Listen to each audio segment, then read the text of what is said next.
저는 이 자리가 더 좋은 것 같습니다. 가능한 짧고 또 쉽고 명료하게 하려고 하는데, 그렇지만 이 주제가 그렇게 쉽게 빨리 할 수 있는 주제는 아닙니다. 그러나 최대한 노력해 보도록 하겠습니다. 오늘 제가 답을 설명할 주제는 그리스도의 능동적 순종이라고 하는 것입니다. 자, 처음 들어보셨죠? 능동적 순종, 그리스도의 능동적 순종. 영어로는 Active Obedience of Christ. 그리스도의 적극적인 순종, 이렇게도 번역할 수 있습니다. 이건 무슨 의미냐? 예수 그리스도가 십자가에 달리시기 전에 살아계실 때 모세의 율법 조항들을 완벽하게 실천함으로 율법의 의를 획득하였다. 그래서 우리가 예수 믿으면 그 율법의 의가 우리에게 오므로 우리가 의인이 된다. 보통 이단들은 예수 믿고 뭘 더 해야 된다 이거잖아요. 이것은 예수만 믿으라고 해요. 그러니까 더 어렵죠. 예수 믿고 우리가 율법을 지켜야 된다 이런 게 아니고 예수만 믿어라 해요. 근데 문제는 뭐냐? 예수만 믿을 때에 우리가 의인이 되는 이유가 뭐냐? 예수께서 십자가에 달리시기 전에 모세의 율법 조항들을 100% 완전하게 실천했기 때문에 율법의 의를 얻었다. 그래서 우리가 예수 믿으면 율법의 의가 우리에게 오므로 우리가 의인이 되어 천국에 가게 된다. 성경에 없는 말이잖아요. 근데 아주 그럴싸하죠. 자, 수동적 순종은 뭐냐? Passive Obedience of Christ. 그리스도가 십자가에 달려 우리 죄인들이 받아야 될 모든 저주와 하나님의 형벌을 대신 다 받았다.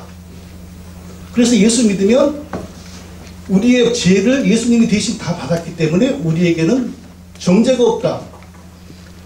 자, 예수에 뭘 더하는 거 아니에요. 예수 믿으면 우리가 천국 간다. 왜? 십자가에 달리셔서 우리가 받을 저주를 다 받았고, 그리고 십자가에 달리기 전에 모세의 율법을 전부 지켜가지고 율법의 의를 얻으시어 그 율법의 의를 우리에게 보내주어서 우리가 그 율법으로 말미암아 의인이 되었다. 여기 문제 있어요? 없어요? 있어요. 오늘 보세요. 성경 어디에 율법을 지키는 사람이 의인이 되어 천국에 간단 말이 어디가 있습니까? 그런데 우리 머리 대신 예수 그리스도가 왜 우리 대신 율법을 지키냐고요? 뭔가 잘못돼도 단단히 꼬인 겁니다. 이게 기독교 역사 속에서. 자, 성경에도 없죠. 초대교회 그 어떤 신학자도 이런 거 안 가르쳤죠. 중세의 로마교회 어떤 신학자도 이거 안 가르쳤죠. 종교개혁자들 그 누구도 이런 거 안 가르쳤어요.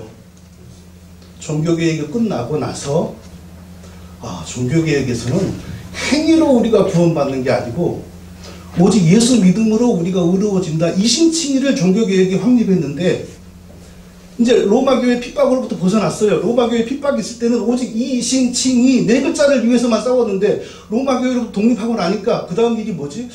예수 믿으면 왜 우리가 의로워지지? 이것을 설명할 때가 온 거예요.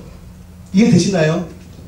이 설명하는 과정 속에서 꼬이기 시작한 거예요. 기독교가. 예수 믿으면 의로워지는 이유가 뭐냐? 십자가로 우리 대신 저주를 받으셨고 모세의 율법 전수를 우리 대신 함으로 우리가 못하는 율법의 의를 획득하셨구나. 기독교가 이렇게 꼬여버린 거예요. 이건 기독교의 율법관하고도 맞지 않고 기독교의 성육신하고도 맞지 않고 완전히 기독교를 꼬아버리는 거예요. 그런데 이 신학이 누구의 신학이라고요? 기독교 역사의 최고 신학자들의 신학입니다. 이게요. 그 최고 신학자들이 이것을 했기 때문에 아무도 그것을 비판하는 세력이 없었던 거예요. 500년 동안 존 오웬에게 누가 대항을 해요? 바빙크에게 누가 대항을 해요? 폴코프에게 누가 대항을 해요? 다 신학교에서 그걸 배우는데. 그러니까 많은 목사님들이 아니 목사님 말을 들어보면 그게 일리가 있는데 우리가 어떻게 바빙크를 대항을 해? 어떻게 폴코프를 우리가 무시를 해? 이러니까 이 무서운 싸움이 이게요. 자, 그러면은, 우리의 신앙의 모든 근거, 우리 신앙의 최고의 권위는 성경입니다. 바빙크가 아니고, 폴코프가 아니고, 심지어 우리가 그렇게 존경하는 칼빈도 우리의 기준이 아닙니다. 그가 성경하고 늘 맞는 말을 했기 때문에 존경을 받는 것이지. 그렇습니까? 자, 그러면 성경은 우리가 어떻게 의로워졌다고 가르치는지 성경을 통하여 확인하고, 좀 많이 자주 읽어주세요. 그리고 누가 저한테 물 한 그릇만 좀 갖다 주시면 좋겠습니다. 좀 읽어주십시오.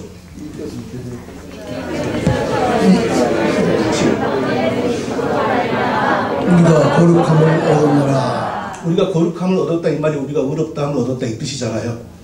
근데 우리를 어떻게 거룩하게 만들었다고요? 그리스도가 율법을 지켜서가 아니고 그 몸을 단번에 죄값으로 들이심으로. 그 다음에 또 읽어보세요. 시작. 오직 그리스도는 죄를 위하여 한 영원한 제사를 드리시고 하나님 우편에 앉으사 그 후 자기 원수들로 자기 발등상이 되게 하실 때까지 기다리시나니 저가 한 제물로 거룩하게 된 자들을 영원히 온전케 하셨느니라. 자, 우리를 영원히 온전케 했다 이 말이 하나님 앞에서 의로운 자로 만들었다 이 뜻이잖아요. 근데 어떤 방식으로? 모세의 율법으로? 아니요. 한 영원한 제사를 드리심으로. 즉 죄값을 갚으심으로. 또요. 시작. 예수도 자기 피로써 거룩하게 하려고 성문 밖에서 고난을 받으셨느니라. 자, 예수께서 자기 백성을 거룩하게 하게 한다. 의롭게 만든다는 뜻이죠. 무슨 방법으로요? 성문 밖에서 고난을 받으셨느니라. 십자가에서 피 흘리고 우리 죄값을 지불하심으로. 또 다같이 시작. 예수는 우리 범죄함을 위해 내어줌이 되고 또한 우리를 의롭다 하심을 위하여 살아나셨느니라. 자, 예수께서 우리를 의롭다라고 선포하시는 차원에서 부활을 했습니다. 근데 그 원인이 뭐라고요? 우리 범죄함을 위하여 자기의 거룩한 생명을 우리 죄값으로 내어놓았기 때문에. 지금까지 어디 율법이 나옵니까? 한 번도 안 나오잖아요. 또 계속요. 시작. 그는 우리를 위하여 자기를 버리사 향기로운 제물과 생축으로 하나님께 드리셨느니라. 자, 우리를 의롭게 만들기 위해 모세의 율법을 지켰다? 이런 말 있습니까? 아니요. 자기를 하나님께 제물로 바쳤다. 또요. 시작.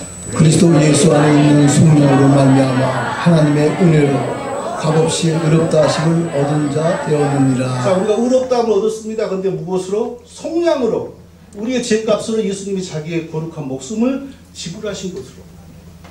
또요. 시작. 그가 우리를 대신하여 자신을 주심은 모든 불법에서 우리를 속량하시고 우리를 깨끗하게 하신 선한 일을 열심히 하는 자기 백성이 되게 하려 하심이라. 자, 저쪽도 우리를 깨끗하게 하신 방법이 뭐라고 말합니까? 자신을 주셨어요. 우리를 위하여. 모세의 율법을 지켰다? 전혀 상관없는 개념이죠. 또요. 지금 많이 찾았어요. 제가 시작. 하나님의 죄를 알지도 못하신 이를 우리를 대신하여 죄로 삼으신 것은 우리로 하여금 그 안에서 하나님의 의가 되게 하려 하심이라. 우리를 하나님 앞에서 의롭게 만들기 위하여 뭐 하셨다고요? 그리스도에게 죄를 삼았다. 그리스도를 대신 정죄했다. 자, 이상으로 더 많이 있어요. 그렇지만 이 정도만 해도 충분합니다. 우리를 어떻게 하나님이 의롭게 만드셨는가? 성경의 모든 말씀을 찾아봐도 두 가지가 보이지 않아요. 첫째, 능동, 수동, 율법 준수, 십자가. 이 이분법이 존재하지 않아요. 성경에는. 그리고 오직 한 가지의 원리가 보이는데 그리스도께서 우리 죄를 대신 감당하고 하나님의 저주를 받으니 곧 우리의 의롭다 하심이다. 이거 외에는 성경이 말하지 않아요. 우리가 이런 의문을 품을 수는 있어. 뭔가 죄 용서 말고도 뭔가 조금 더 있지 않을까? 조금 더 있다면 우리가 상상할 수 있는 거 하나뿐이에요. 죄 용서 받은 우리에게 하나님이 자기의 영으로 성령을 보내심으로 성령 안에서 우리와 그리스도가 하나로 연합되었지 않습니까? 하나님이 거룩한 인격을 가지신 예수 그리스도와 우리가 연합되었습니다. 그럼 예수 그리스도 안에 있는 거룩하신 성품은 우리의 것으로 인정됩니까? 안 됩니까? 인정이 되죠. 그게 연합이잖아요. 우리가 어떻게 하나님 앞에 어려운 사람으로 인정을 받는가? 죄 용서. 그리고 죄 용서와 더불어 자동적으로 벌어지는 하나님과 우리의 연합. 이래서 우리가 의로운 하나님의 자녀들이 되는 거지. 별도로 예수님이 우리를 의롭게 만들기 위하여 태어나서 죽을 때까지 모세의 율법 조항들을 하나씩 완전하게 지켜서 얻으신 율법의 의가 우리에게 입혀짐으로 우리가 의인이다. 이런 신학의 근거가 성경에 있습니까? 없습니까? 하나도 없잖아요. 지금요. 근데 이 신학을 누가 만든다고요? 종교개혁 이후에 그 유명한 존 오웬, 조나단 에드워드, 바빙크, 벌코프, 그리고 한국의 리노라고 하는 모든 사람들이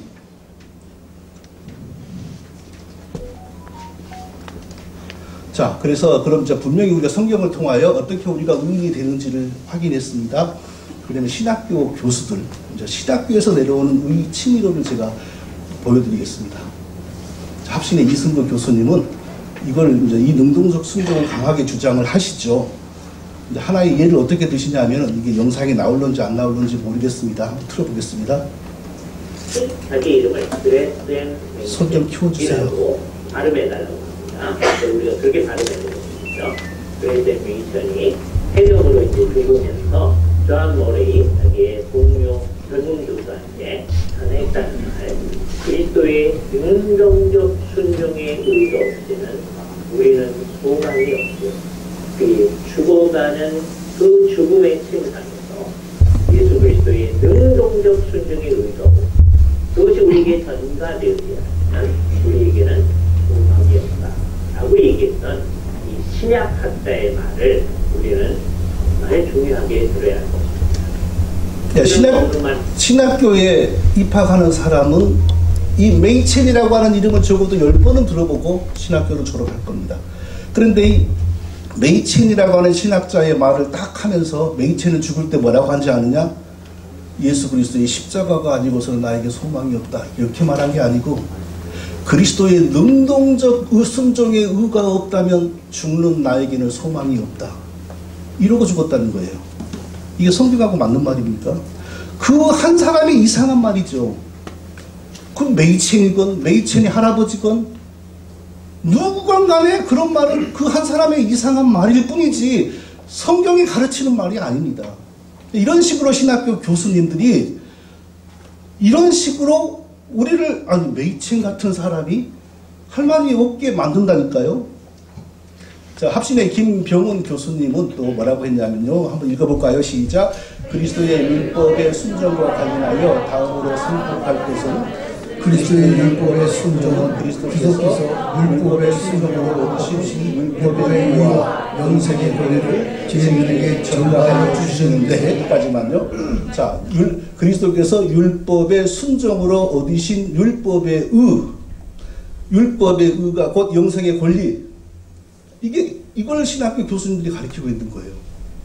그러나 우리가 성경을 어디를 뒤져봐도 율법이 율법을 지키는 사람에게 영생을 누릴 자격을 준다. 율법은 그런 목적으로 하나님이 만드셨다. 이런 내용은 성경에 한 글자도 안 나옵니다.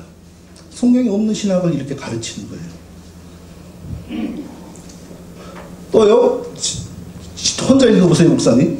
지옥 형벌에서 벗어나는 것과 천국의 영생으로 돌아가는 것이 구별이 되고. 잠깐 거기까지만. 이게 무슨 말이냐면요. 우리가 지옥 형벌에서 벗어나게 되는 것은 예수님의 십자가이고, 그리고 우리가 천국 영생으로 들어가는 것은 예수님의 율법 준수다, 이 뜻이에요. 성경에 어디 그런 말이 있어요? 오직 십자가의 은혜만 있지. 또 계속요. 형벌을 받는 것과 상급을 받는 것에 동일한 것이 아니며. 그러니까 우리가 지옥에 안 가게 되는 은혜와 천국에서 영생을 누리게 되는 은혜는 같은 계열이 아니다. 따로따로다. 지옥에 안 빠지는 것은 예수님의 십자가의 공로고, 천국에 들어가는 것은 예수님의 율법 준수 공로다.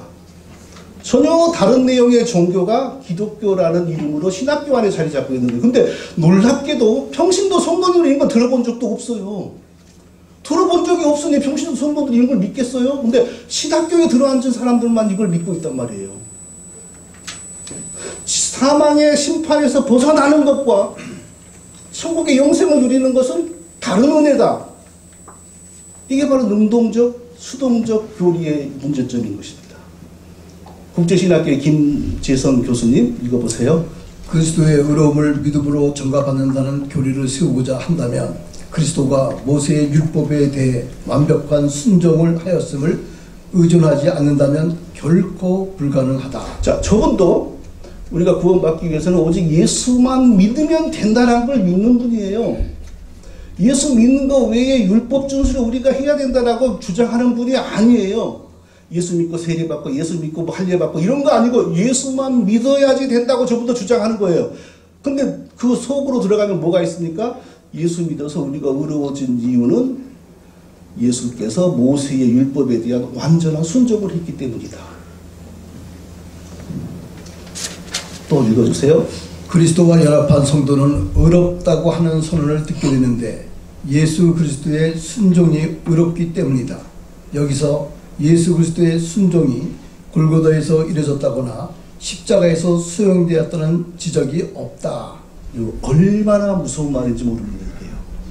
예수 그리스도의 순종이 우리를 의롭게 만들었는데 그 순종이 골고다나 십자가에서 이루어졌다라는 성경의 말씀은 없다.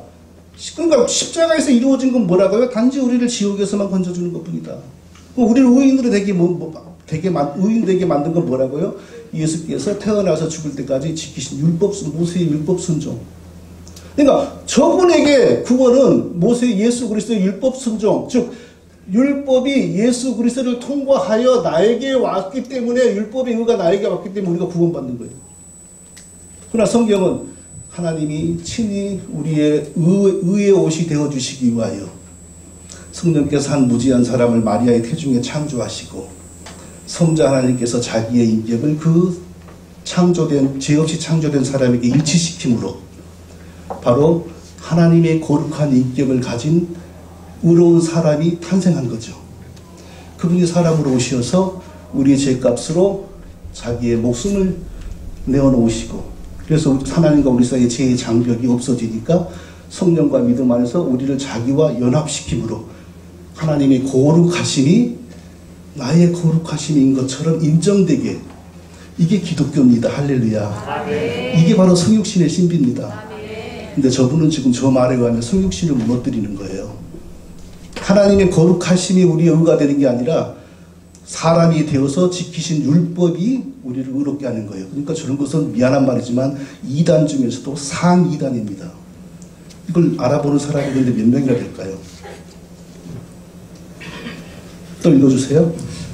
그리스도께서 사람이 되지 않으셨다면 그분은 결코 율법의 지배를 받지 못했을 것이다.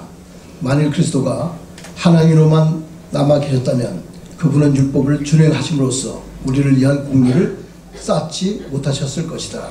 똑같이 성육신을 무너뜨리는 거예요. 하나님 자신이 우리의 의가 되어주시기 위하여 성육신 하시어서 자기를 우리의 죄값으로 들이셨는데 이걸 무너뜨리고 율법을 지키는 사람이 되기 위하여 성육신했다. 이렇게 나가는 겁니다. 또 계속요. 또 읽어주세요. 우리는 다만 그리스도의 수동적 순종만으로 의롭게 되는가? 나는 우리가 그리스도의 수동적 순종만으로 의롭게 되는 것이 아니라고 말하는 바이다. 칭의에는 두 가지 본질이 있다. 그것은 이른바 죄의 사면, 그리스도의 구속으로 말미암아 죄책이 사라졌고 그리스도의 능동적 순종으로 말미암아 믿는 사람이 하나님의 면전에서 완전히 의롭게 된다. 자, 이 교리를 주장하는 사람들이 성육신의 신비를 무너뜨리고 하나님 자신이 우리의 의가 되어 주었다는 기독교의 핵심을 무너뜨리는 그 이유 중에 가장 핵심이 뭐냐? 이 이분법을 버리지 못하기 때문에요. 우리가 의로워진 사람이 되기 위해서는 죄의 용서를 받아야 되고, 그리고 적극적으로 의의 옷을 입어야 되는데 죄의 용서는 십자가에서 이루어졌고 의의 옷은 예수님의 율법 준수에서 이루어졌다. 이걸 버리지 못하기 때문에 계속 이 얘기가 나오는 거예요. 그걸로 말미암아 기독교의 핵심인 성육신이 무너진다. 그리고 하나님 자신이 우리에게 의가 되어 주었다. 하나님의 복음에는 하나님의 의가 나타나서 믿는 자에게 차별이 없이 주어지는 이 말씀을 무너뜨리고 있는 거예요, 지금요. 고신 교수회가 한 달 전인가 1년간 연구를 해가지고 능동순종은 좋은 거니까 계속 지켜야 된다 이렇게 보고를 했어요. 근데 그 안에도 심각한 이단 사상이 있습니다. 좀 읽어주십시오. 그리스도께서 율법 아래에서 나신 이유를 단지 수동적 순종을 예서라고 보는 것은 적절치 않다. 만약 그 목적이 오직 율법에 대한 수동적 순종이었다면 죄인인 인간이 구속받아 의인은 될 수 있었을지 모르지만 아들의 명분을 얻을 수는 없었기 때문이다. 거기까지만. 저 주장에 의하면은 예수님이 십자가를 짊어지시기만 했다면 우리는 하나님의 아들이 못 된다. 궤변이잖아요.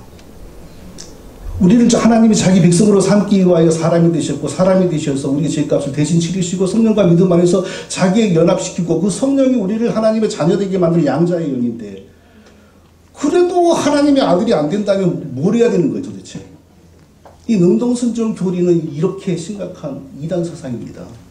근데 문제는 기독교 정통 핵심에 딱 뿌리를 내리고 있으니 누가 대적을 해요 여기에? 누가 바빙크에게 대적을 하고 누가 뻘코프에게 대적을 하고 누가 에드워드를 대적하고 누가 했냐고요.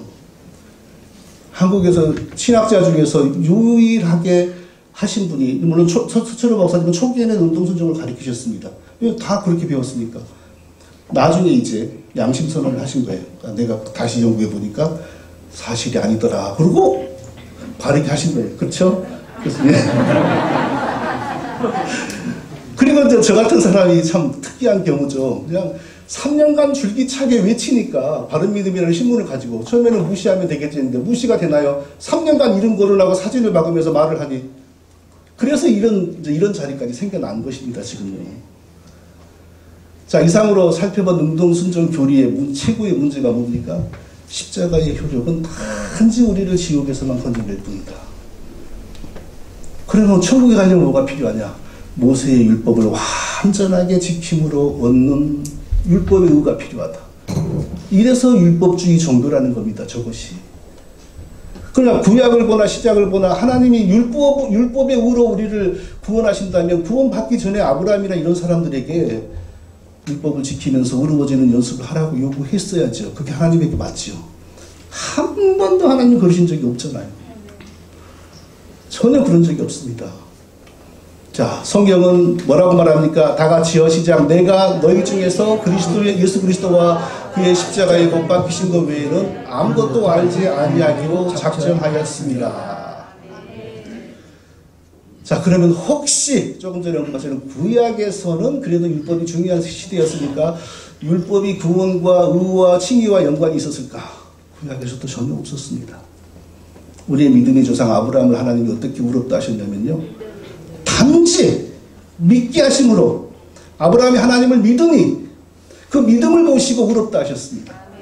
이스라엘 백성들 세례를 받고 신의 산에서 율법을 받았는데 율법을 받고 그 율법을 지켜서 의롭다 하심을 얻은 것이 아니고 문설주에 그 어린 양의 피를 바를 때 그들이 알았건 몰랐건 간에 하나님은 그 일을 시킬 때에 훗날 그들의 죄를 대신 짊어지고 친히 성육신하시어서 십자가에 피 흘리실 사건을 딱 내다보시면서 그 십자가의 피의 효력을 미리 소급하여 앞당겨서 그들에게 적용시켜 주시고 그들이 알았건 몰랐건 간에 바로 그 속에서 그들을 의롭다 하시고 홍해를 건너게 하시고, 신약성경은 홍해를 건넌 걸 세례다.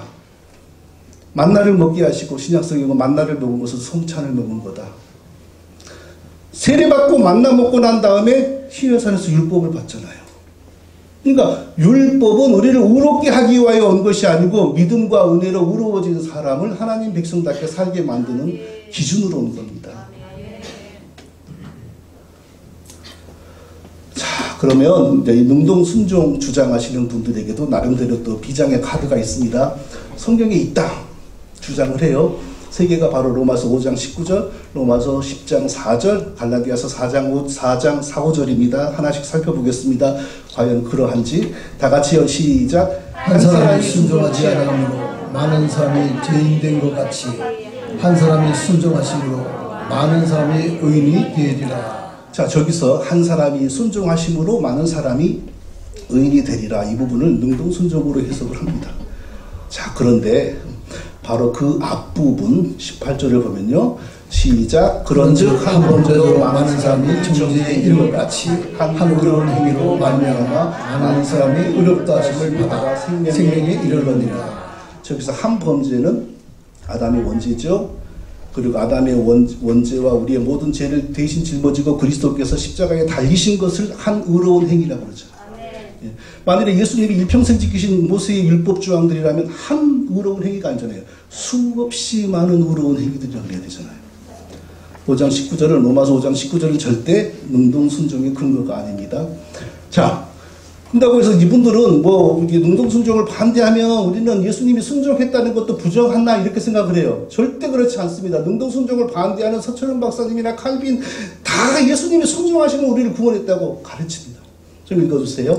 그는 죽기까지 순종함으로 아담의 불순종을 속사하여 많은 사람들을 의롭게 만들었다.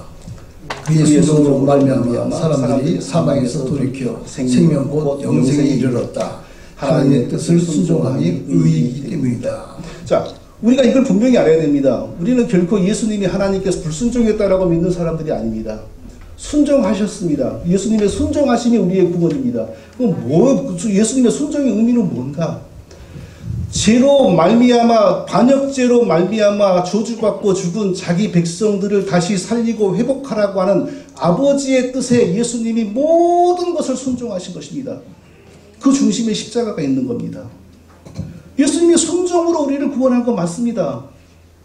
근데 그들은 단지 이런 순종이라는 단어만 나오면 기계적으로 자동적으로 율법 순종으로 연관을 시키는 겁니다. 서철은 칼빈도 마찬가지입니다. 제가 읽어볼게요. 읽어보세요. 그리스도는 순종을 통해서 우리를 구원하셨고 그는 이를 위해 평생 동안 순종을 실행하셨다. 소제목. 그런데 어찌 사람은 묻기를 그리스도는 어떻게 죄를 없애버리며 우리의 하나님 사이의 간격을 없애며 의를 얻어서 하나님이 우리에게 대하여 은혜와 친절을 부으시게 마셨느냐고 한다. 이에 대해 우리는 일반적으로 대답할 수 있는데 곧 그의 순종 생활 전체에 의하여 우리를 위해 이 일을 성취하셨다는 것이다. 자, 사람들이 칼빈에게 그리스도가 어떻게 우리를 의로운 백성으로 만들었냐라고 질문한다면 칼빈은 뭐라고 대답한다고요? 그리스도의 일평생의 순종이, 아버지 하나님에 대한 순종이, 그 순종의 중심에 뭐가 있다고요? 죄로 죽은 내 백성들의 죄값을 대신 갚으라. 그게 핵심이죠. 바로 아버지에 대한 일평생의 순종으로 그리스도께서 우리를 구원하셨다. 할렐루야.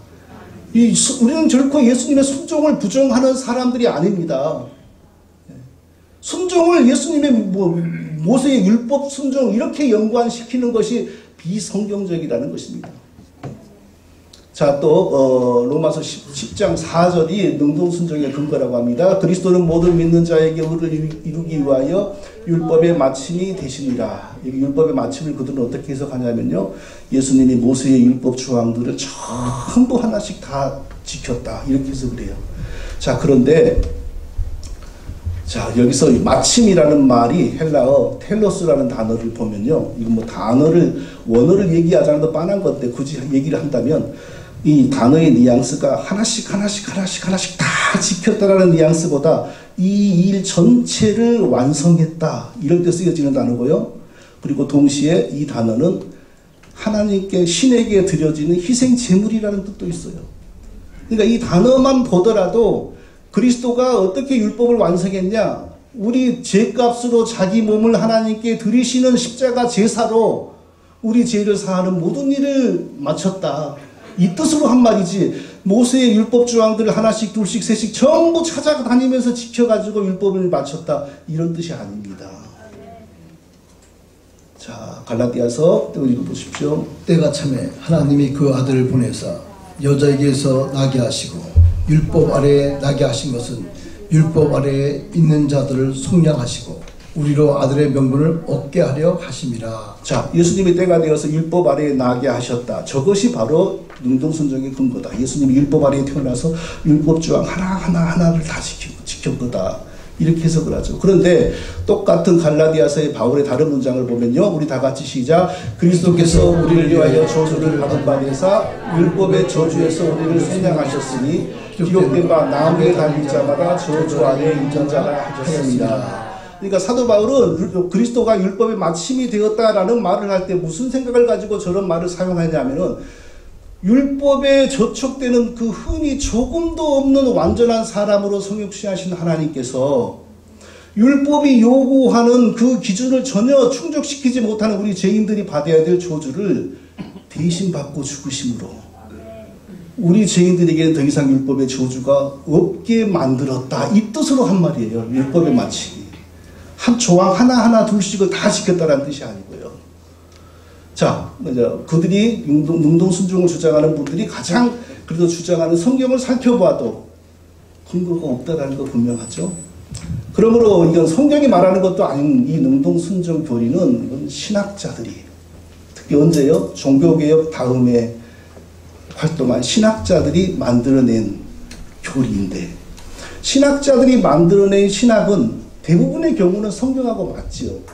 대부분의 경우는. 그러나 신학자들이 만든 교리라고 해서 항상 성경하고 맞는 것은 아닙니다. 바로 이 경우가 신학자들, 저명한 신학자들의 만들어낸 신학임에도 불구하고 성경과 맞지 않은 대표적인 사례입니다. 이 사례가. 아까 제가 말씀드린 것처럼 성경에도 없지요, 초대교회도 없지요, 중세 로마교회도 없지요, 종교개혁자들에게도 없습니다. 그러면 도대체 이거 어떻게 생겼습니까? 자, 그 전까지 한 번도 누구도 이런 토론이나 이런 걸 주장하지 않았다는 증거는 능동순종에 대해서 웨스트민스터 신앙고백서에 쓸까 말까를 논의했던 그 신학자들이 토론할 때 있었던 일만 봐도 알 수가 있습니다. 능동순종의 근거가 되는 행위언약 사상은 웨스트민스터 신앙고백에 선명하게 박혔습니다. 행위언약 사상이 들어가면, 그러니까 아담이 율법을 지키면 하나님이 그를 자식으로 삼고 그에게 영생을 준다. 이 행위언약 사상이 들어가면 반드시 능동순종이 따라가야 됩니다. 아담이 지키지 못한 율법을 예수님이 대신 완전하게 지켰다. 이게 따라가야 돼요. 근데 그게 따라가려고 하니까 거기 모인 많은 신학자들이 행위언약 때는 수월하게 이게 통과가 됐는데 능동순종이 대두되니까 그건 아닌 것 같은데 하고 격론이 벌어졌습니다. 그때 한 사람이 제임스 1세가, 그러니까 제임스 1세는 1603년부터 1625년까지 영국을 다스리던 왕이었는데 청교도를 대개 박해하고 국교회를 보호했던 왕입니다. 그럼에도 불구하고 제가 아까 말씀드렸죠. 이 능동순종 교리는 1600년대부터 스멀스멀 생겨나기 시작했습니다. 그러니까 1603년부터 왕을 한 시대에 이제 스멀스멀 나오기 시작하는 거죠. 그때 두 사람이 이걸 논쟁을 하니까 이 왕이 자기 나라에서 신학적인 논쟁이 벌어지면 좀 나라가 혼란스럽잖아요. 국교회 하나로 이렇게 나라를 통치하는데. 그러니까 뭐라고 학자들을 연구시켜가지고 중지를 시키고 무슨 문서를 발표했냐면요. 제가 한번 좀 읽어보시겠습니까? 화면 잘 보이세요? 제임스 1세 당시 폴리나이우스와 탈레누스가 그리스도의 능동적 순종에 대하여 논평하였다. 그들의 논쟁이 점점 확산되어 더 많은 신학자들이 가담함으로 제임스 1세의 국교의 우선 정책에도 영향을 미치게 되었다. 제임스 1세는 자신이 다스리는 영토 안에서 그것에 대한 논쟁을 다시 하지 않도록 금지하는 결정을 내렸고 그 내용을 문서로 작성하여 남겼다. 제가 읽을게요. 제임스 1세는 그리스도의 능동적 순종 개념에 대한 논쟁을 금지했는데 그 이유는 고대 교회의 어떤 교부나 공의회가 그런 이론을 다룬 적이 없었고, 그러니까 초대교회의 그 유명한 신학자들 중에 누구도 이런 걸 말한 적이 없고, 또 공의회, 무슨 의회, 콘스탄틴 종교회의 이런 거, 그런 데서도 전혀 이것을 가르친 적이 없는 것이다. 그리고 또 이후에 로마교회의 스콜라 신학자들, 즉 중세의 로마교회에서도 이런 말을 심지어 하지 않았다. 근데 갑자기 지금 1600년도에 들어서 이런 말이 나오는데 이것은 논쟁할 가치가 없는 거니까 앞으로 능동순종, 추동순종 절대 얘기하지 마라라고 결정을 하고 딱 못을 받고 문서로 남겨놓은 거예요. 그러니까 지금 많은 그 웨스트민스터 신앙고백 외신서 하는 사람들이 외신서에도 능동순종 사상이 있다라고 주장을 하는데 외신서에 능동순종 사상 없습니다. 그냥 예수님이 순종했다고 나옵니다. 그러나 행위언약 사상은 분명히 있습니다. 사실 행위언약이 들어가 있으면 행위언약을 율법 순종으로 완성하는 예수님의 능동순종도 따라 들어가야 되는데 그것까지 들어가려니까 그래도 그때 그 학자들이 이것까지는 심하다 하고 중단을 시킨 겁니다.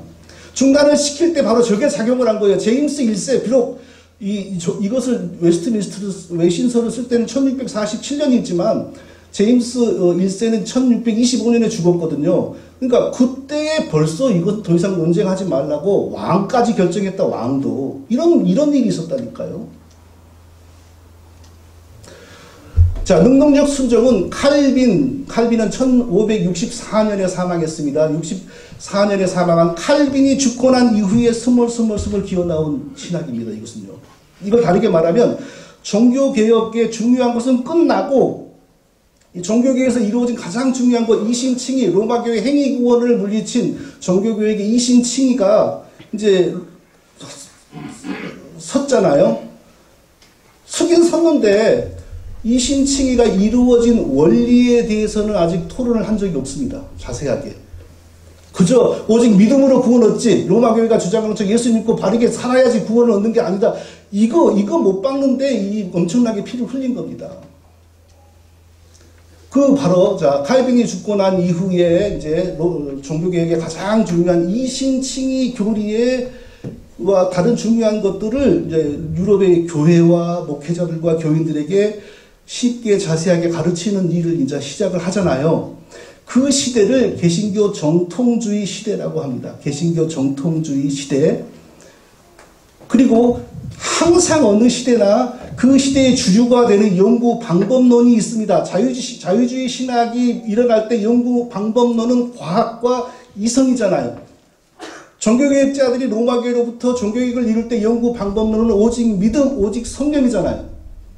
중세 로마교회 신학자들의 연구 방법론은 아리스토텔레스의 철학 스콜라주의잖아요. 그런데 칼빈과 루터는 종교개혁을 이룰 때 오직 믿음, 오직 성경으로 신학을 해야 한다라고 해서 이 종교개혁 신학을 세웠는데, 칼빈과 루터가 죽을 무렵부터 유럽의 옥스퍼드나 이 유명한 독일, 영국에 있는 대학에서 무슨 유행이 불기 시작했냐면 아리스토텔레스의 철학의 바람이 급속하게 불기를 시작합니다. 그러니까 오늘 신대륙에서 초기에는 목회자들과 신학자들이 하버드, 예일, 프린스턴에서 나왔지만 당시 영국에서는 옥스퍼드니 그런 데에서 나왔잖아요. 유명한 청교도 지도자들이 다 거기 졸업해가지고 신학자로서 활동을 하고 목회자로서 활동을 했습니다. 그들은 벌써 신학을 할 때 아리스토텔레스의 스콜라주의, 철학이라고 하는 방법론으로 신학하는 게 훈련이 되어 있어요. 그게 간단히 몇 단어로 요약하면 논리, 유추, 귀결, 연역 이런 거예요. 어렵죠? 저도 사실 어려워요. 네. 쉽게 말하면 이건 이렇다, 이건 이렇다, 그래서 이건 이렇다. 이런 거. 그러니까 이성, 믿음으로 신학하면 굳이 그걸 설명을 하려고 안 하고 믿음으로 받아들이잖아요. 근데 아리스토텔레스의 그 스콜라주의로 신학을 하면 왜 그런지 이성적으로 설명이 돼야 돼요. 자, 그때에 나오는 반작용, 경건주의. 맨날 목회자들과 신학자들이 모여가지고 이상한 이렇게 이건 이렇고 저렇고 하니까 신자들이 나가 떨어진 거예요.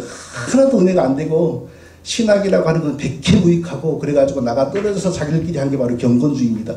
경건하게 사는 게 최고지. 경건주의도 신비주의로 빠지지 않습니까? 체험으로 빠지고. 자, 윌리엄 커닝엄이라고 1800년도에 최고의 장로교 신학자도 분명히 이걸 말했습니다. 제가 읽어보겠습니다. 우리의 제 용서의 근거가 되는 수동적 의개념과, 이 사람들 능동을 믿는 거예요. 우리가 하나님께로 받아들여지는 능동적 의개념은 칼빈의 책들을 통해 공식적으로 등장한 것이 아니다. 이걸 읽는 유명한 윌리엄 커닝엄도 이건 칼빈의 책에서 나온 게 아니다. 그럼 어디서 나왔을까? 그것은 칭의 교리의 뒤를 따르는 더 섬세하고 구체적인 사색으로부터 이신칭의는 어떻게 이루어지는 건가라고 이성으로 사색, 그러한 구분이 지극히 합당한 신앙적 유추라고 믿었고, 유추, 연역, 논리, 스콜라 철학의 신학 방법론이 있지 않습니까? 제가 조금 전에 말한 거.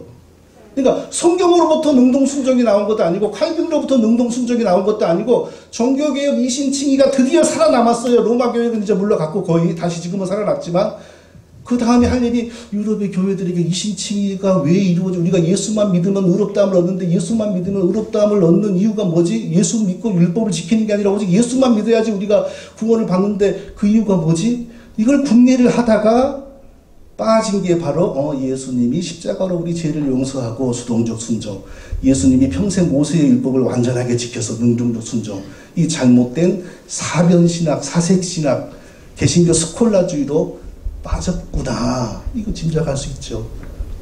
이렇게 된 겁니다, 이게요. 그래서 가만히 보면요, 칼빈 이후 이제 거의 다 끝나갑니다. 좀만 참으십시오. 죽으시지 말고요. 칼빈 이후에 개신교 신학자들의 이신칭의 원리를 이제 설명하기 시작하는데, 여기에 이제 이게 나오는 거예요. 이제 자꾸 다 설명하려고 하다 보니까 예수님이, 우리는 율법을 지킬 필요가 없지만 예수님이 율법을 다 지켰기 때문에 예수만 믿으면 우리가 의롭다함을 얻는 거야. 이런 이제 이론이 세워지기를 시작을 하는 겁니다. 제가 몇 사람 예를 들어볼게요. 저는 그것을 개신교 율법주의라고 이름을 붙였습니다. 이건 누가 지은 게 아니라 접니다. 이 용어를 만든 사람은 제가 창시자입니다. 개신교 율법주의. 이런 건 그동안 신학계에 없어요. 개신교 율법주의가 어디 있습니까? 크라이스트 센터드 프로테스탄트 리갈리즘. 우리 한 사람 한 사람이 율법을 지켜가지고 우리의 구원을 완성하는 게 아니라 우리의 대표로 예수 그리스도가 대신 율법을 완전히 지켜서 우리의 구원을 보장해준다. 개신교 율법주의. 이게 종교개혁이 끝나고 개신교 신학을 정립하는 과정 속에 이게 들어온 거예요. 자, 예를 들어드리겠습니다. 쟁쟁한 이름들이 나옵니다. 루터와 개신교 율법주의. 제가 읽어보겠습니다. 회개하여 루터가 한 말입니다. 회개하여 믿음에 이르게 하기 위하여 먼저 율법 선포를 선행해야 한다. 루터가 한 말입니다. 사람이 믿음에 이르게 하려면 율법을 선포해야 된다. 하나님은 사람을 의롭게 하기 위하여 먼저 그를 정죄하신다. 사람을 하나님이 먼저 율법으로 정죄를 해야 그가 믿음을 가지게 된다 이 뜻이죠. 그가 세우려고 할 자를 허르신다. 그가 낫게 하려는 자를 깨트리신다. 살리려는 자를 먼저 한번 죽이신다. 하나님은 이것을 하실 때에 사람을 통회로 몰아넣으시고 자기 자신과 자기의 죄를 알아 겸손하게 떨게 만드신다. 그리하여 죄인들이 지옥으로 가고 그들의 얼굴이 수치로 가득하게 된다. 사람이 구원받기 전에 내가 지옥에 가는구나. 이 일을 어쩌지 슬퍼하며 부들부들 떨게 만든다. 목사님들, 성도님들, 우리가 구원받기 전에 내가 지옥으로 가고 있는데 이를 어쩌지? 이런 걸 느낄 수 있습니까? 병원의 영안실에 시체가 10구가 모여 있습니다. 가서 발가락을 간질간질 해보십시오. 그 중에 하나라도 이렇게 재치기를 한다거나 뭐 반응이 있는지 보십시오. 그 중에 누가 내가 살아나야 될 텐데 이대로 가면 화장장으로 끌려가는데 누가 그렇습니까? 사람은 영적으로 하나님 앞에서 죽은 상태로 태어납니다. 절대 자력으로 뭐 율법을 선포해주면 내가 죄인이구나. 근데 이 상태로 지옥에 가는구나. 그건 사람의 상상이요, 이야기예요. 근데 이 얘기를 누가 했다고요? 루터가. 종교개혁의 첫 선두주자 루터가 말했으니 누가 이런 것을 비판할 수 있어요?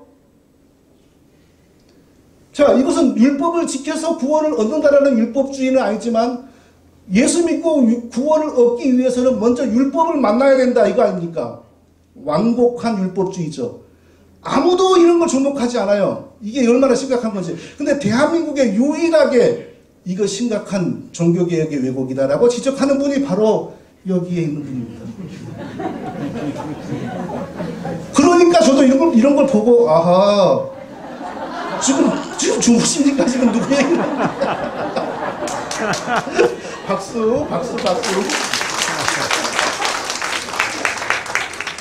그러니까 이렇게 정말 올바른 하나님의 은혜를 주신 신학자 한 사람이 있는 것이 많은 제자들을 깨울 수 있잖아요. 굉장히 이게 중요한 겁니다. 근데 아무도 저런 말을 주목해 보지 않고 그리고 감히 루터에게 시비를 걸어? 그러니까 이 유명한 사람들이 99개를 잘했음에도 불구하고 잘못한 한두 가지가 그 이후 역사의 사고랑이 되어버리는 겁니다. 자,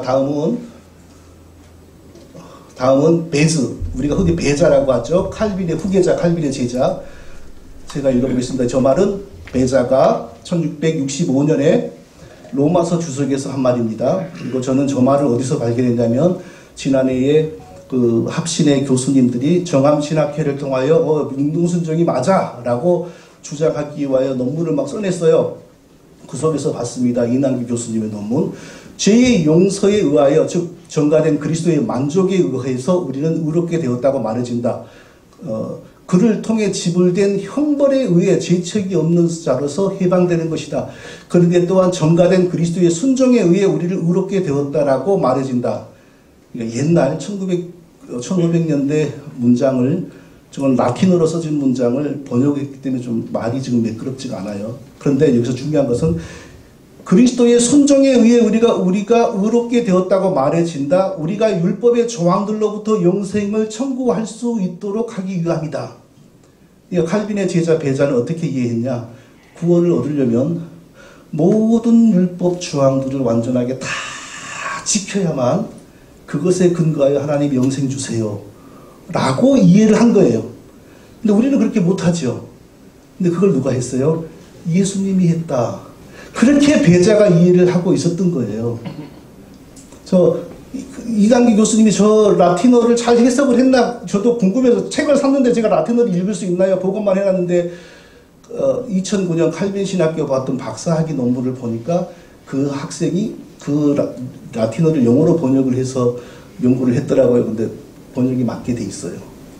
그러니까 그 훌륭한 칼빈의 제자 배자, 칼빈의 후계자 배자, 벌써 거기서부터 그리스도를 믿으면 우리가 의로워지는데 그 이유는 뭐냐? 그리스도가 모든 율법을 다 지켜갖고 그 자격으로 우리에게 영생을 주기 때문이다. 이런 개신교 율법주의가 그때부터 이미 들어온 겁니다. 똑같은 말이죠. 또 같은 분의 배자의 말 읽어주십시오. 그러므로 당신은 말하기를 우리가 하나님 앞에서 의롭게 되는 것이 즉 의로운 자로 인정되고 선언된 이유가 그리스도의 순종이 우리에게 전가되었기 때문인데 이 순종이 두 부분으로 구성되어 있으니 즉 우리 죄에 대한 만족과 모든 율법에 대한 완전한 완수로 구성되어 있는 것이다. 예, 배자가 이렇게 가르친 거예요. 어떻게 우리가 예수 믿으면 의로워지느냐?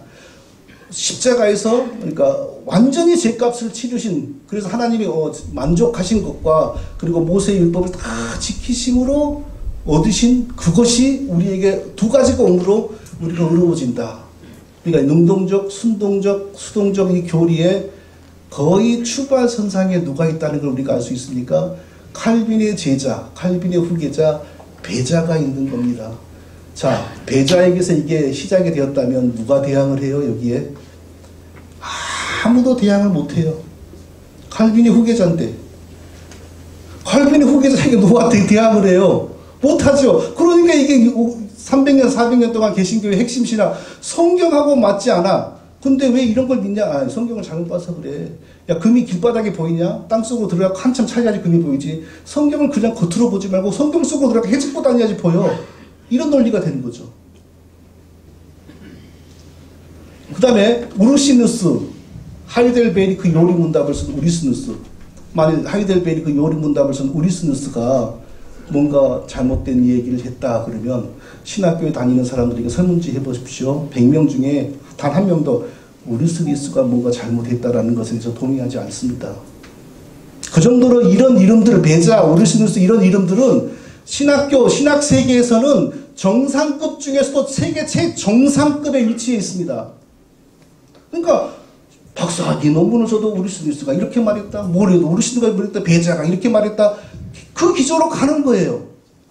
자, 그러면 우르시누스가 한 말이 맞는가 보세요. 제가 여기서 아마 대한민국에서는 제가 제일 먼저 공식적으로 이걸 지적하는 것 같아요. 저건 우르시누스의 대요리 문답은 한국말로 번역도 안 돼 있고 영어로만 있습니다. 자, 다 같이 읽어보겠습니다. 시작. 율법에는 하나님이 창조를 통해 인간과 맺은 자연 언약이 담겨 있으며 인간은 자연을 통해 그것을 알게 된다. 율법은 우리가 하나님께 완전히 순종할 것을 요구하며 그것을 지키는 사람에게는 영원한 생명이 주어질 것을 약속하고 그렇게 하지 않는 사람에게는 영원한 형벌이 주어질 것이라고 위협한다.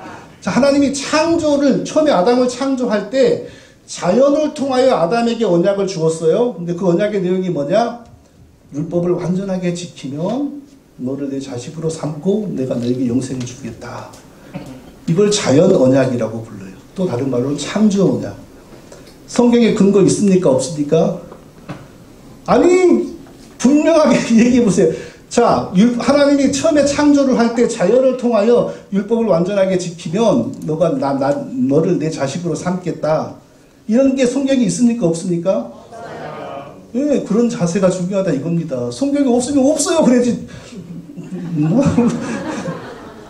그런데 이게 개혁신학에서는 장로교 신학에서는 정통신학으로 인정이 되고 있다는 거예요. 이게 문제예요. 이게요. 자, 그 다음에 퍼킨스는 어떤 사람이냐면요. 좀만 참으세요. 10분 안으로 끝내겠습니다. 퍼킨스는 영국 청교도들의 아버지입니다. 영국 청교도 신학은 퍼킨스가 다 만들었습니다. 퍼킨스가 청교도 운동을 하기 위해서 겉으로 제도를 고치고 뭐 장로제도를 신설하고 처음에 이런 거 하다가 완전히 된소리를 맞아서 죽었습니다. 그 다음부터 어떤 일을 하냐면요. 사람들의 의식을 개조하는 개혁을 했습니다. 그 의식 개조를 위해서 한 일이 뭐냐? 바로 행위 언약이라고 하는 걸 들고 왔습니다. 사람이 하나님의 자식이 되고 영생을 얻으려면 열심히 노력을 해야 돼. 그렇게 해서 사람들의 의식을 일깨웠어요. 그 목적은 뭐였냐? 국교회 신부들이 시키는 대로만 하고 끌려가는 그 교인들을 의식을 성장시켜가지고 스스로 알아서 신앙생활을 하도록 만드는 게 목적이었어요. 그래서 그 목적은 성공해서 나중에 50년 뒤에 영국의 청교도 혁명이 일어나가지고 국교회를 옹호하는 찰스 1세의 목을 단두대에서 날렸거든요. 그것은 성공을 했어요. 그런데 문제는 행위 언약이라고 하는 걸로 인하여 지금 우리가 토론하는 이 엄청난 기독교의 왜곡이 역사 속으로 들어와 버렸다는 겁니다.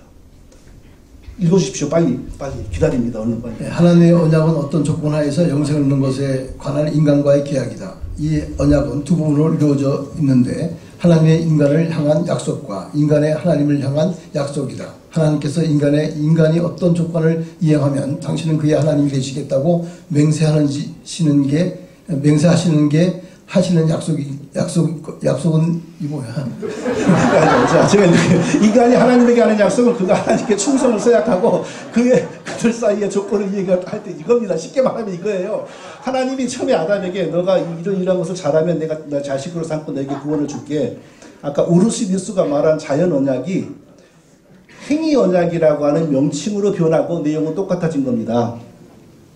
이렇게 무서운 거예요. 한 신학자가 하나의 이론을 만들어서 발표하면 거기서 끝나는 게 아니라 반드시 후배가 그걸 이용해서 또 발전을 시킵니다. 행위 언약은 완전 순종을 조건으로 만들어진 언약이고 이 조건은 윤리법으로 표현된다. 윤리법은 인간에게 그의 본질과 행동에서 완전한 순종을 명령하는 하나님의 말씀의 부분이고 그 외에 어떤 것도 금한다. 율법은 두 부분. 자, 좀 밑에 율법을 완성하는 자에게는 영생이고 율법을 범하는 자에게는 영원한 죽음이다. 십계명은 율법의 축소판이요. 행위 언약이다. 이렇게 만들므로 인하여 드디어 이게 청교도들의 핵심 사상입니다. 이것이 드디어 하나님이 아담을 처음부터 완전하게 영생 안에서 만든 게 아니구나. 아담은 언제 죽을는지 모르지만 그 죽을 사람으로 만들어져 가지고 율법을 열심히 지키면 그 공로를 보고 하나님이 자식으로 삼아주고 살려주는 거구나. 아담에 대한 왜곡이 들어온 거예요. 아담에 대한 왜곡이 들어오니까 당연히 뭐가 따라 들어오겠어? 아담 대신 율법을 지킨 예수님. 운동순종은 자연히 들어서는 거죠. 그러니까 청교도 운동이 세계 역사에 미친 파급력은 어마어마한 것인데 그러나 청교도들의 구원론으로 말미암아 기독교에 어떤 왜곡이 들어왔는지 지금까지 한 번이라도 들어보신 적 있습니까? 안 들어봤잖아요. 미국을 건국한 청교도, 그 귀한 청교도들의 것은 똥도 아까워. 이게 우리의 청교도에 대한 정서였지 않습니까? 그러나 그들은 사실 구원론에 대해서 이런 이단 사상을 믿고 있었던 겁니다. 이 방송을 듣는 분은 어머 저게 청교도로 또 저렇게 말하네. 뭐 그럴 사람도 있겠죠. 한번 따져보자고요. 한번 제가 틀린 말을 하는지 따져보자고요.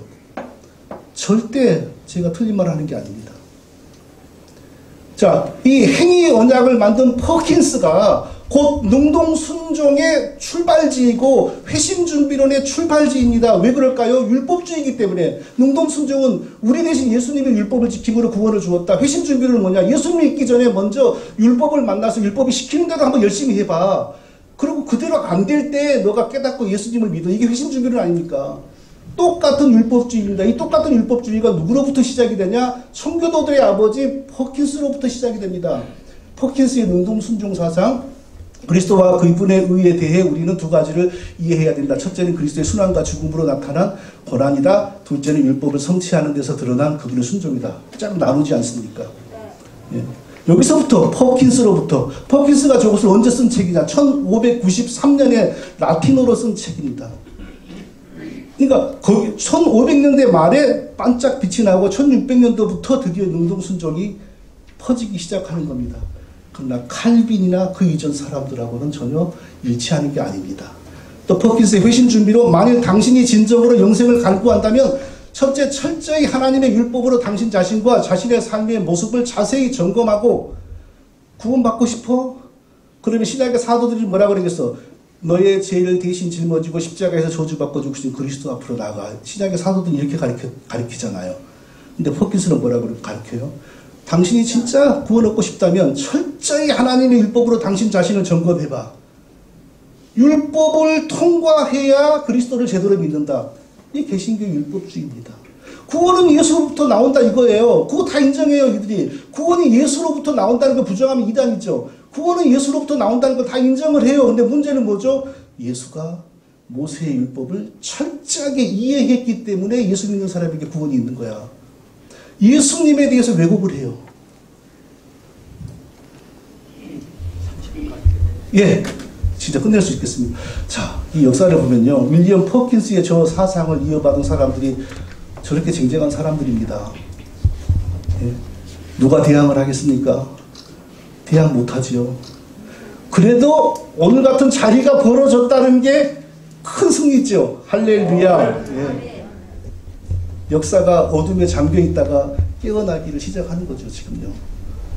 웨스트민스터 신앙고백 모르고 들어보지 못한 사람은 손 들어보세요. 다 들어봤잖아요. 웨스트민스터 신앙고백 속에 바로 이런 율법주의가 들어있습니다. 그러면 기분 좋아요, 안 좋아요? 굉장히 기분 나쁘죠.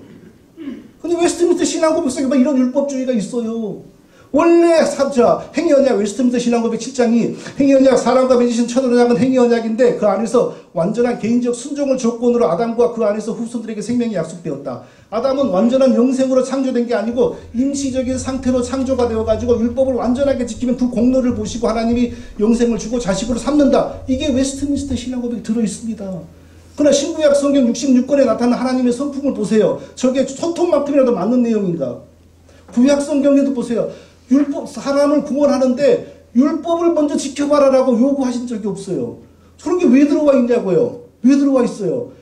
그 시절에 이미 퍼져 있는 신학 사상에 물들어 있는 학자들이 모여가지고 궁리하니까 그 시절에 유행하는 게 저기 들어가 있는 거죠. 이렇게 말하면 막 화를 내요. 웨스트민스터 신앙고백은 하늘에서 천사들을 통하여 하나님이 써갖고 내려준 건데 뭐 사람이 썼다고? 이런 자세를 보인다니까요. 그래. 얼마나 우매한 자십니까, 그게. 웨스트민스터 그 얘기고요. 바빙크.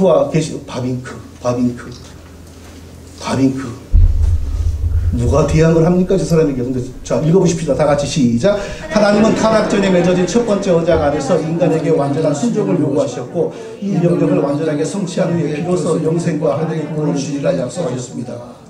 그러니까 바빙크에 의하면 아담은 영생하는 하나님의 자녀로 창조된 게 아니고 임시적인 상태로 창조되어서 완전하게 순종하면 그것을 보시고 하늘의 영생을 누리게 했다. 이렇게 창조했다는 거예요. 그래서 가장 최근에 총신의 정승원 교수는 박형룡 박사의 말을 빙자하여 뭐라고 말했냐면요. 쉽게 말로 설명하면 아담이 예수님의 십자가를 믿어서도 구원을 못 받는다. 왜? 예수님의 십자가는 단지 아담을 지옥에만 안 가게 할 뿐이고 천국에 가게 하는 것은 십자가로는 부족하다. 예수님이 율법을 다 지킨 것까지 아담에게 가야지 아담이 영생을 한다. 이런 걸 주장을 했어요. 누구를 빙자해서? 박형룡 박사님의 이름을 빙자해서 박형룡 박사님이 먼저 그렇게 가르쳤다 이거예요. 그러면 우리 합동에서 박형룡 박사님이 저렇게 말했는데 틀렸어! 이렇게 말을 할 사람이 누가 있냐고요. 누가 있어요. 이게 현실입니다. 이게 현실이에요. 지금 30분까지 끝내야 되죠. 2분 만에 끝내겠습니다. 자, 저기 능동순종을 주장하는 사람들은 마지막 보루가 뭐냐? 칼빈의 책을 다 읽어보면 다 있어. 칼빈도 한 말이야. 그런데 절대 칼빈에게 없습니다. 쉽게 말해보면요. 하나만 얘기해봐서 하나만 얘기. 생명나무를, 능동순종을 주장하는 사람들은 어떻게 생명나무를 해석하냐? 영생이 없이 창조된 아담이 율법을 잘 지키면 그 공로를 보시고 하나님이 생명나무를 먹게 해요. 그러면 생명나무를 삶아 먹는지 고아 먹는지 뜯어먹고 씹어먹는지는 모르겠으나 생명나무를 먹으면 영생의 몸으로 아담이 변한다 이거예요. 능동순종을 주장하는 사람은 다 그렇게 해석을 해요. 근데 칼빈은 어떻게 해석을 하냐면요. 하나님이 이미 아담에게 주신 완전한 생명과 영원한 생명에 대한 성례, 즉 우리가 성찬의 떡과 포도주를 먹음으로 우리가 영생을 합니까? 아니면 이미 예수님을 믿음으로 우리에게 와 있는 영생을 확인하고 기념하는 차원에서 떡과 포도주를 먹습니까? 두 번째죠. 에덴 동산의 생명나무도 아담에게는 그런 거였다는 거예요. 칼빈은 그렇게 해서 그랬어요. 그러니까 생명나무를 고아 먹고 쌀만 먹어가지고 영생으로 가는 게 아니라 하나님 이미 언약 안에서 아담이 하나님께 충성하고 섬기면 끝까지 자라면 영원히 그 복이 보장된다라는 것을 생명나무로 언약한 거예요. 그러니까 먹는 게 아니고 칼빈은 그렇게 해석하고 능동순종주의자들은 아담의 율법을 잘 지키면 하나님이 아담에게 생명나무를 주면 그 아담이 생명나무 뿌리는 삶아 먹고 이파리는 씹어 먹고 그래가지고 그 몸이 하늘의 영생의 몸으로 변한다. 이게 같은 신학입니까? 전혀 다른 신학이에요. 시간이 됐으니까 저는 마칠게요. 더 있어요. 많은데 하여튼 졸지 않고 이렇게 잘 참아주셔서 감사하고요. 성경의 능동순종은 성경에도 없는 것이고 초대교회 신학자들에게도 없는 것이고 로마교회 신학자들에게도 없는 것이고 중세에도 없는 것이고 종교개혁자들에게도 없는 것이고 칼빈에게도 없는 겁니다. 종교개혁 이후에 종교개혁의 최고의 산물이 이신칭의를 더 잘 설명해 보려고 궁리하다가 신학자들이 실수한 겁니다. 그 실수를 분별하거나 비판할 만한 대안 세력은 없었어요. 개신교 안에. 그래서 지금까지 이렇게 온 겁니다. 자, 마지막으로 그럼 우리가 어떻게 의로움을 얻느냐? 절대 율법이 예수님을 통하여 우리를 의인으로 만든 게 아니고 하나님이 우리의 의의 옷이 되어주기 위하여 거룩한 사람으로 성육신하셔서 자기의 생명을 우리의 죄값으로 내어놓고 성령과 믿음 안에서 우리를 자기에게로 연합시키니 우리가 하나님의 거룩하심에 동참되는 겁니다. 그래서 우리가 의인이 되는 겁니다. 할렐루야! 박수 한번 쳐주시기 바랍니다.